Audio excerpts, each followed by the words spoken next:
जय श्री राम दोस्तों।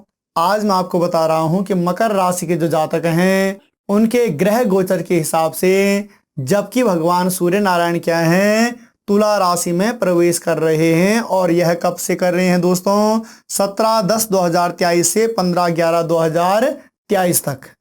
तो जब यह तुला राशि में प्रवेश करेंगे तो उस समय जो मकर राशि के जो जातक होंगे उनके जीवन में इनके तुला राशि में परिवर्तन का ये तात्पर्य है कि यह अपनी नीच राशि में आएंगे। तो नीच राशि में जब सूर्य नारायण आएंगे तो यह आपके जीवन में क्या परिवर्तन इस समय करने वाले हैं। और भगवान सूर्य नारायण है आत्मा के कारक, आत्मा यानी हृदय से संबंधित। तो जब ये आपके कहाँ बैठे हुए हैं, दसम भाव यानी पिता के भाव में बैठे हुए हैं। और भगवान सूर्य पिता तुल्य ग्रह ही हैं, क्योंकि भगवान सूर्य से ही मान सम्मान प्रतिष्ठा इत्यादि है। और दसम भाव जो होता है यह पद प्रतिष्ठा का भी होता है, अधिकार राजयोग इत्यादि का यह भाव होता है। यह इसलिए होता है, अधिकार का भी इसलिए होता है कि अधिकार पिता की संपत्ति पर बच्चों का अधिकार यह भी होता ही है। उसके बाद राजयोग, कई बार जन्म ही ऐसे घर में हो जाता है व्यक्ति का कि जहां उसको कुछ करने की आवश्यकता पड़ती ही नहीं। और साथ ही साथ अगर अच्छे घर में जन्म हुआ है और वहां पर अच्छा संघर्ष वह अपने जीवन में कर लेता तो अच्छी एक पद प्रतिष्ठा भी वह प्राप्त कर लेता है। पद प्रतिष्ठा का भी यह भाव है। और साथ ही साथ पिता का स्थान भी हम इसे कहते हैं। तो जब यहां पर भगवान सूर्य नारायण बैठे हुए हैं, मगर बैठे किस भाव में हैं? तुला राशि में, यानी अपनी नीच राशि में बैठे हुए हैं। और नीच राशि में बैठने का यह तात्पर्य है कि इन चीजों में यह क्या ले आएंगे, थोड़ा न्यूनता ले आएंगे। यानी कि अगर रही बात आपकी अधिकार से संबंधित या राजयोग से संबंधित या पद प्रतिष्ठा से संबंधित, तो इन चीजों में कुछ इस समय न्यूनता बनी रहेगी। क्योंकि सूर्य नारायण क्या है, अपनी नीच राशि में है। नीच राशि में कोई भी ग्रह अगर उच्च राशि में अपना बैठा हुआ होता है तो पूर्णतः अच्छा फल प्रदान करता है। मगर जब वह अपनी नीच राशि में बैठता है तो उस फल में क्या ले आता है, कुछ न्यूनता ले आता है। यानी कुछ अनिष्ट, वह न्यूनता के साथ साथ में कुछ अनिष्ट भी फल प्रदान करना शुरू कर देता है। तो जब यह पिता के घर में बैठे हुए हैं तो ये मान लीजिए कि इन चीजों में जो मैंने सारा आपको बताया कि पद प्रतिष्ठा, अधिकार, राजयोग या पैतृक संपदा से संबंधित जो सारी चीजें हैं उनमें यह कुछ रुकावटें ले आएगा। और पिता से संबंधित जैसा यह भाव है तो पिता के स्वास्थ्य से संबंधित भी कुछ विकार यह ला सकता है। तो आपने 101% अपने पिता के स्वास्थ्य का भी ध्यान अवश्य रखना है। उसके बाद प्रथम, द्वितीय और तृतीय दृष्टि इनकी कहां पर दी है? व्यय भाव में। यह व्यय का भाव भी होता है, मोक्ष का भी होता है, सुख और हानि का भी होता है। सुख और हानि का यह तात्पर्य होता है कि देखो जीवन में व्यय भाव है, व्यय यानी खर्चा। ऐसा तो है नहीं कि कोई भी व्यक्ति है जीवन में चाहे अच्छा उसका खर्चा हो रहा है चाहे बुरा खर्चा हो रहा है। अच्छे का ये तात्पर्य होता है कि जीवन में अगर बच्चों की एजुकेशन में कहीं पैसा लग रहा है या कहीं पर जैसे अस्पताल से संबंधित भाव भी है, हमने किसी व्यक्ति की बीमारी पर कोई पैसा खर्चा किया और वह सही हो गया, ठीक ठाक हो गया, तो समझ लीजिए कि वह व्यय भी हमें क्या करवाता है, सुख की प्राप्ति करवाता है। या बच्चों पे हमने कोई खर्चा इत्यादि किया, उनके एजुकेशन पे कोई खर्चा किया, बच्चे अच्छी जॉब इत्यादि पर लग जाते हैं तो उस धन से भी हमें सुख की प्राप्ति होती है। यानी कि हर वह व्यय जिसके करने से क्या है, हमारे जीवन में सुख की अनुभूति होती है, आनंद की अनुभूति होती है, वह हमेशा क्या करवाता है, सुख की ही प्राप्ति करवाता है। मगर वही व्यय दोस्तों, अगर हम कुछ गलत तरीके से खान पान इत्यादि करते हैं या किसी की अस्पताल इत्यादि में कोई भर्ती रहता है, उसकी कोई मतलब डेथ इत्यादि हो जाती है, वो हो जाती है, तो ये समझ लीजिए कि वह पैसा भी हमारा क्या है, मतलब गलत ही व्यय हुआ। यानी उस पैसे से हमें हानि की ही प्राप्ति हुई। या हमने किसी बच्चे की एजुकेशन में कोई पैसा लगाया, बच्चा वहां पर सफल नहीं हो पाया, तो वह भी समझ लीजिए कि आपका जो व्यय था वह क्या है, हानि में ही परिवर्तित हो गया। तो यह भाव जब आपका तृतीय दृष्टि सूर्य नारायण के यहाँ पर पड़ रही है तो इस समय आपके व्यय भी, खर्चे भी आपके काफी हद तक होने वाले हैं। मगर इस समय कोशिश ये कर लीजिए कि थोड़ा सा आपने मतलब क्या है, अपने खर्चों पे कंट्रोल कर लेना है। और साथ ही साथ दोस्तों यह भाव क्या है, विदेश गमन का भी है। अगर कोई अड़चने इस समय आ रही हैं तो वह आती रहेंगी, उनमें कहीं मतलब इस समय कोई मतलब ज़्यादा प्रयास आपको करने की आवश्यकता है नहीं।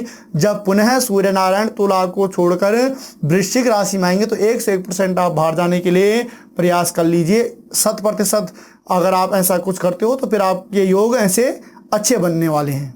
उसके बाद पुनः चतुर्थ और पंचम दृष्टि इनकी कहाँ पड़ रही है? आपके धन धान्य से संबंधित भाव में पड़ रही है, आपके बैंक बैलेंस से संबंधित भाव में पड़ रही है, कुटुंब परिवार से संबंधित यह भाव है।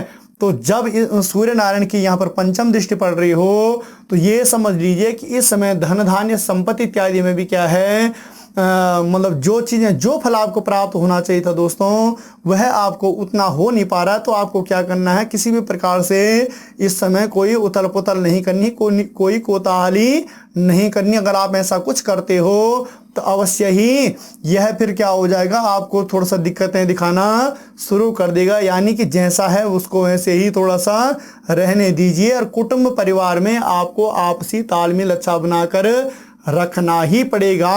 और अगर आप ऐसा करते हो तो फिर आपका जो समय है वह धीरे धीरे बढ़िया से कट भी जाएगा। और यहाँ पर सूर्य नारायण पुनः आपके लिए फिर अच्छा फल फलित करने वाले भी होंगे। उसके बाद सप्तम दृष्टि यानी मातृभाव पे इनकी सप्तम दृष्टि यानी पूर्ण दृष्टि पड़ रही है।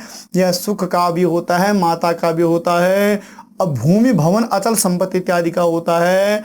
तो अचल संपत्ति यानी संपत्ति से संबंधित कोई विवाद या संपत्ति कुछ आपको खरीदनी है या बेचनी है और उसमें कोई विलंब इत्यादि अगर इसमें आपको हो रहा है तो उसको क्या है कि उसमें किसी प्रकार से मतलब इधर उधर निपटाना नहीं है। क्योंकि अगर आप ऐसा कुछ करते हो तो वह अवश्य ही फिर आपके लिए दुखदायी सिद्ध हो सकता है। क्योंकि सप्तम दृष्टि यानी पूर्ण दृष्टि से में यह कुछ न्यूनता ला सकते हैं। उसके बाद क्या है, माता का भाव भी है। तो जहां यह पिता के भाव में बैठे हुए माता के भाव में इनकी सप्तम दृष्टि है तो माता पिता के स्वास्थ्य का अवश्य ही आप ध्यान रख लीजिए। उसके बाद अष्टम और नवम दृष्टि इनकी कहाँ पड़ रही है, आपके रिपु भाव पे पड़ रहे हैं। रिपु यानी शत्रुओं से संबंधित यह भाव होता है, चिंता से संबंधित यह भाव होता है, मुकदमा इत्यादि से संबंधित यह भाव होता है, अपयश और शोक और दुख का यह भाव होता है। तो अपयश का यह तात्पर्य होता है दोस्तों कि जब हमारे जीवन में कई बार हम क्या करते हैं, अपयश के भी दो प्रकार हैं। कई बार कोई व्यक्ति बहुत कुछ अच्छा करने की सोचता है और उसके साथ साथ में तब भी उसे अपयश प्राप्त होता है। और कोई व्यक्ति अगर कार्य ही वैसा करेगा तो दोस्तों अपयश उसको अवश्य ही प्राप्त होगा। यानी कि अपयश की प्राप्ति, और यहाँ पर जब सूर्य नारायण स्वयं नीच की राशि में बैठे हुए हैं तो अपयश के ज़्यादा आपके जीवन में क्या बनेंगे, चांस बन सकते हैं। तो किसी प्रकार से कोताहली कुछ आपको करनी नहीं है, आपको ग्रहों के साथ में कोई छेड़छाड़ इस समय करनी नहीं है। ग्रह गोचर के हिसाब से सूर्य नारायण क्या है, मान सम्मान प्रतिष्ठा कारक है। तो इन चीज़ों में थोड़ा सा ये मान लीजिए कि इस समय थोड़ा कुछ न्यूनता रहने वाली है।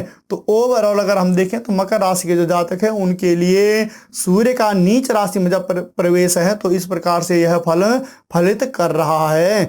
तो इस समय हमें क्या करना है, कार्तिक मास का जो ये महीना है जबकि क्या है, सूर्य नारायण तुला राशि में प्रवेश है। सूर्य नारायण दोस्तों किसी राशि में 30 दिन, किसी राशि में 31 और 32 दिन यह रहते हैं। तो जब यह रहते हैं तो उच्च राशि में तो अच्छा फल प्रदान करते हैं, मगर इस समय नीच राशि में है तो कुछ न्यूनता तो फल में लाएंगे ही लाएंगे। इसलिए मैंने यह सारा कुछ आपको बताया। तो आपको क्या करना है, कार्तिक मास में इसे क्या कहा जाता है, जब तुला राशि में सूर्य नारायण आते तो कार्तिक मास यह हो जाता है। और कार्तिक मास में आपको अवश्य ही कार्तिक महात्म्य का पाठ करना है, तुलसा जी का पूजन इत्यादि करना है, भगवान शालिग्राम जी का पूजन इत्यादि करना है, दीपदान इत्यादि करना है, तुलसा जी को अपने जल इत्यादि अर्पण करना है, शालिग्राम जी का अपने दूध जल इत्यादि से अभिषेक इत्यादि करना है।